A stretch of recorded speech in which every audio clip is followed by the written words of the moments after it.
Welcome to this video on graphing quadratics in general form. Here in this video we're going to explore three processes from which we can graph a quadratic when it's given to us like this, okay, where we can generate all of the information.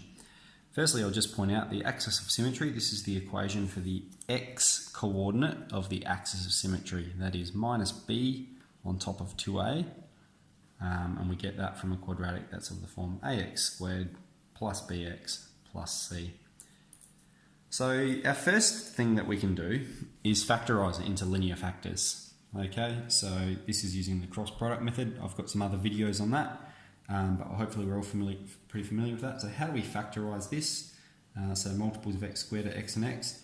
Multiples of minus 3 are minus 1 and positive 3. And if we use the cross product method, we can see that when we add these together, we get 2x. Okay, so we can express this function, x squared plus 2x take 3, it's equal to x take 1 times x plus 3. Okay, if you were to expand this, this is what you would get. So now that we've expressed it as linear factors, we know what the roots are. Okay, and we can easily graph that. Also, we've got the y-intercept up here. Okay, so you can of course find the y-intercept by putting x as 0 into this equation, but the y-intercept's told up here. When we're told the equation in general form, the y-intercept is just the c, the value on the end, minus 3. So we can factorise it, that's one way of doing it. So let's do the same for this problem over here, x squared takes 7x plus 10. We'll factorise that one, so multiples of x squared are x and x, multiples of 10, minus 5 and minus 2. Alright, and we can see when we add these together, we've got minus 7x, very good. So this one factorises to be this, x take 5 times x take 2. Alright, again, nice and easy to graph. The second method we're going to look at is the axis of symmetry. Okay, so firstly we're going to identify the x coordinate of the axis of symmetry. So that's going to be x equals minus b. Okay, so that's going to be minus 2 on top of 2a, so on top of 2 times 1. Alright, so we calculate that as minus 2 on 2, which is minus 1. The x coordinate of the axis of symmetry is minus 1, and the y coordinate occurs when x is minus 1. So if we put x is minus 1 into the original function, when x equals minus 1, y equals minus 1 squared, plus 2 times minus 1, take 3, that's going to be 1, take 2, take 3. So we've got 1 take 5, that's minus 4. Okay, so we have the axis of symmetry is x is minus 1, y is minus 4, that's the vertex. Alright, so we have the coordinates of the vertex, and again we have the y coordinate. Remember, the vertex is the minimum maximum point. We have a is positive, so it's opening upwards. So we have the we can graph it from the knowledge of the vertex. So let's do the same for this one over here. Let's find the axis of symmetry. So the axis of symmetry is going to be x is minus b on 2a. So in this circumstance, it's going to be minus 7 on top of 2 times 1. So that's going to be 7 on 2. All right, that's 3.5. X coordinate is 3.5. Now, when x equals 7 on 2, y is going to equal 7 on 2 squared. Take away 7 times 7 on 2, plus 10. So let's calculate this. 49 on 4, take 49 on 2, plus 10.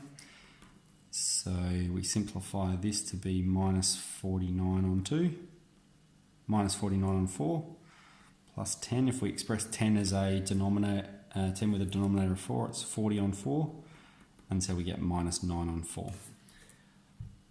So the y coordinate of the vertex is minus 9 on 4. Okay, so the vertex, 7 on 2, minus 9 on 4. Alright, so for this problem, we've got the vertex, we've got the y-intercept, so we can graph it from that knowledge. Remember, the vertex being the maximum or minimum point. Again, a is positive, so it's going to be opening upwards. So for this circumstance, the vertex is a minimum. Let's look at the last process, which is completing the square. Okay, now this process is going to be a little bit longer and it's basically going to give us the same solution that we had above, which is why I've left it till last. Okay, and remember, when you're doing these, you can choose any of the processes you prefer. So if we have x squared plus 2x, okay, and I'm going to shove the minus 3 over a bit. Now remember, when we're completing the square, what we have to do is we have to add half of b squared to both sides. So we're going to add it here. We're adding half of b is 2 on top of 2 squared. And because we've added it here, we need to subtract it over here as well.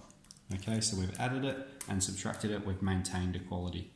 Now we've purposely set this up, so what we have is x squared plus 2x plus 1 squared, take 3, take 1, so that'll become take 4. We've purposely set this up so we can factorise it using the perfect square rule. Now, if you're not familiar with the completing the square process, you can have a look at a video on that. But here we are. So what this becomes is x plus 1 squared. Okay, that's what this simplifies to be.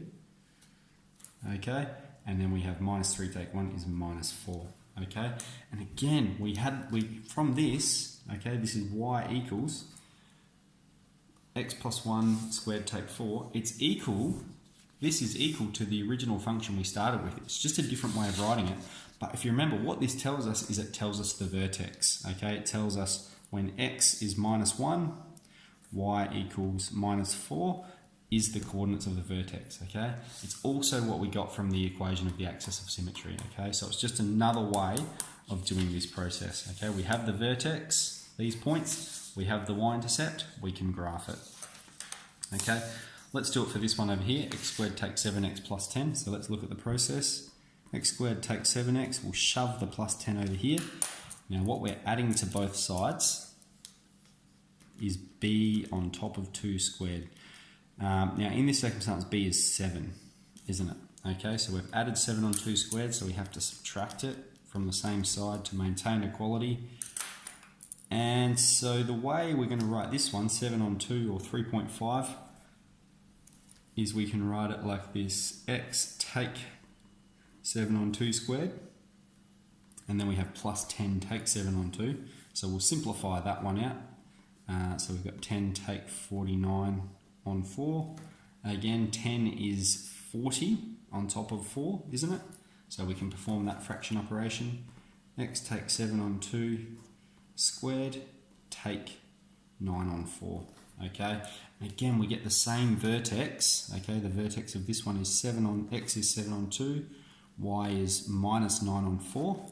We get the same vertex that we had up here. Okay, and so we use the vertex and the y-intercept to graph it. Okay, so hopefully we can sort of see how these are related. All right, we can factorize it, okay, and use the roots. We can use the axis of symmetry. So this is the x coordinate of the axis of symmetry. Plug it in to find the y coordinate, and that gives us the vertex. And then another way we can find the vertex is by completing the square. Okay, so it's not 3 steps that we've got here to solve a problem. Rather, it's 3 different processes that we can use to solve the same problem. Okay, so you just have to use whichever you prefer.